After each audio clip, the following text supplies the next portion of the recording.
सब? अल्हम्दुलिल्लाह। ठीक हो?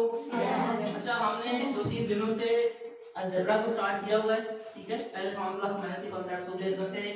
आज हम डेफिनेशंस पर जाएंगे। तो स्टार्ट हम लेते हैं अलजेब्रा से।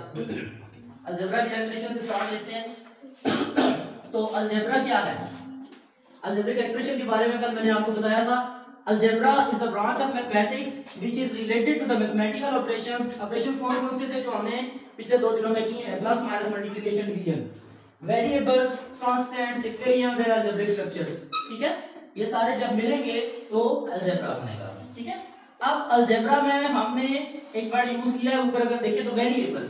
तो वेरिएबल क्या है? वेरिएबल को कल भी मैंने एक्सप्लेन किया, आज फिर कर देता हूं।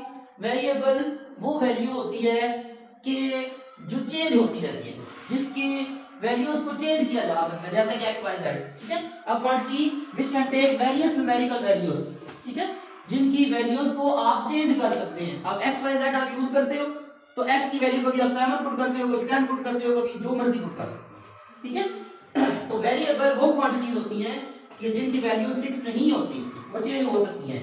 नेक्स्ट है कांस्टेंट। कांस्टेंट को हमने पढ़ा ऊपर डेफिनेशन में। तो कांस्टेंट क्या होता है? Quantity which can not be changed, it has fixed value, it has fixed value. तो मैंने नंबर लिखे 1 2 3 4 अप टू सो ऑन, ठीक है।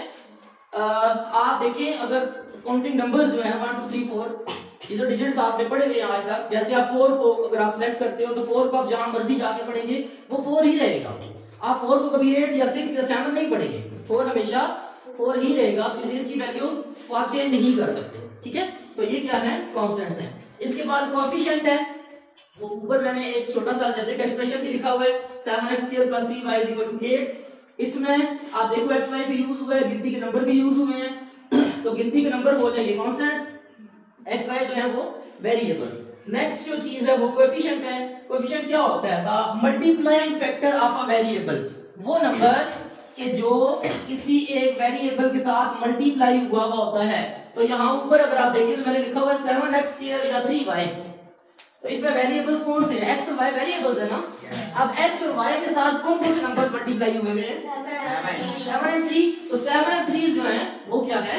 कोएफिशिएंट है। तो यही चीज यहाँ भी मैंने बताई, the multiplying factor of a variable. जो वेरिएबल के साथ नंबर मल्टीप्लाई हुआ होगा उसको आप क्या बोलेंगे? कोएफिशिएंट बोलेंगे। नेक्स्ट जो लास्ट डेफिनेशन मैंने लिखी है वो है एक्सपोनेंट की। तो एक्सपोनेंट क्या है? How many time a number is used, एक नंबर कितनी दफा यूज हुआ है, ठीक है। तो मैंने छोटी सी एग्जांपल मिसाल लिखी है 7 पावर 3। तो 7 का एक्सपोनेंट क्या है? 3। इसका मतलब है कि 7 3 दफा मल्टीप्लाई हुआ है, ठीक है। इसी तरह कोई और नंबर आप लिख लें, 9 पावर 5 लिखेंगे तो इसका मतलब क्या होगा कि 9 5 टाइम क्या होगा?